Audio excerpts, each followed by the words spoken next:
Lizzie présente Le Cercle de Bernard Minier, lu par Hugues Martel.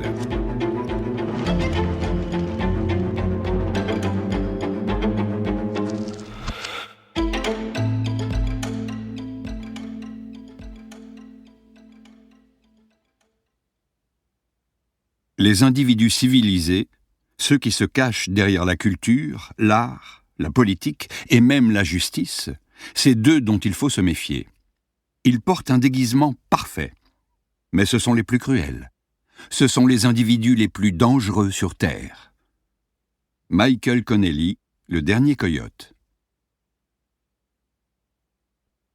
Prologue. Dans la tombe. Son esprit n'était qu'un cri, une plainte. Dans sa tête, elle criait de désespoir, elle hurlait sa rage, sa souffrance, sa solitude. Tout ce qui, mois après mois, l'avait dépouillée de son humanité. Elle suppliait aussi.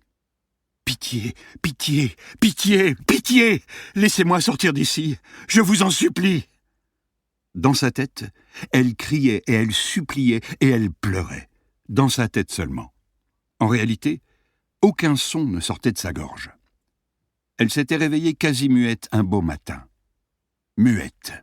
Elle qui avait toujours aimé s'exprimer.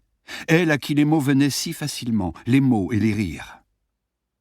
Dans l'obscurité, elle changea de position pour soulager la tension de ses muscles. Elle était assise par terre, adossée au mur de pierre, à même le sol de terre battue.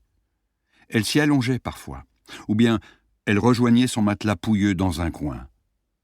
Elle passait le plus clair de son temps à dormir, couchée en chien de fusil. Quand elle se levait, elle faisait des étirements ou bien elle marchait un peu, 4 pas et retour, pas plus. Son cachot mesurait 2 mètres sur 2. Il y faisait agréablement chaud. Elle savait depuis longtemps qu'il devait y avoir une chaufferie de l'autre côté de la porte à cause de la chaleur, mais aussi des bruits, bourdonnements, chuintements, cliquetis. Elle ne portait aucun vêtement. Nue comme un petit animal. Depuis des mois, des années peut-être. Elle faisait ses besoins dans un seau et elle recevait 2 repas par jour, sauf lorsqu'il s'absentait. Elle pouvait alors passer plusieurs jours seule, sans manger ni boire. Et la faim, la soif et la peur de mourir la taraudaient. Il y avait 2 Judas dans la porte, un tout en bas, par où passaient les repas, un autre au milieu, par où il l'observait. Même fermés, ces Judas laissaient 2 minces rayons lumineux trouer l'obscurité de son cachot. Ses yeux s'étaient depuis longtemps accoutumés à ces demi-ténèbres. Il distinguait des détails sur le sol, sur les murs, que nul autre qu'elle n'aurait pu voir.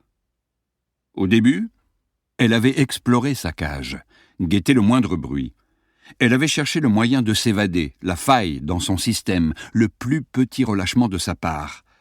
Puis elle avait cessé de s'en préoccuper. Il n'y avait pas de faille, il n'y avait pas d'espoir.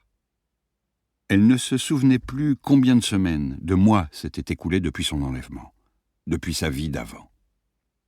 1 fois par semaine environ, peut-être plus, peut-être moins, il lui ordonnait de passer le bras par le Judas et il lui faisait une injection intraveineuse. C'était douloureux parce qu'il était maladroit et le liquide épais. Elle perdait connaissance presque aussitôt, et quand elle se réveillait, elle était assise dans la salle à manger, là-haut, dans le lourd fauteuil à haut dossier, les jambes et le torse attachés à son siège, lavée, parfumée et habillée. Même ses cheveux fleuraient bon le shampoing, même sa bouche, d'ordinaire pâteuse, et son haleine qu'elle soupçonnait pestilentielle le reste du temps, embaumaient le dentifrice et le menthol. Un feu clair pétillait dans l'âtre, des bougies étaient allumées sur la table de bois sombre qui brillait comme un lac, et un fumet délicieux s'élevait des assiettes. Il y avait toujours de la musique classique qui montait de la chaîne stéréo. Comme un animal conditionné, dès qu'elle entendait la musique, qu'elle voyait la lueur des flammes, qu'elle sentait les vêtements propres sur sa peau, elle se mettait littéralement à saliver. Il faut dire qu'avant de l'endormir et de la sortir de son cachot, il la faisait toujours jeûner pendant 24 heures. Aux douleurs dans son ventre, Cependant, elle savait qu'il avait abusé d'elle pendant son sommeil. Au début, cette pensée l'avait remplie d'horreur, et elle avait vomi ses premiers vrais repas dans le seau en se réveillant dans la cave. À présent, cela ne l'atteignait plus. Parfois, il ne disait rien.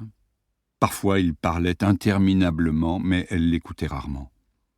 Son cerveau avait perdu l'habitude de suivre une conversation. Les mots musique, symphonie, orchestre revenaient cependant comme un leitmotiv dans son discours, ainsi qu'un nom, malheur. Depuis combien de temps était-elle enfermée ? Il n'y avait ni jour ni nuit dans sa tombe, car c'était de ça qu'il s'agissait, une tombe, dont au fond de son cœur... Nous espérons que vous avez apprécié cet aperçu.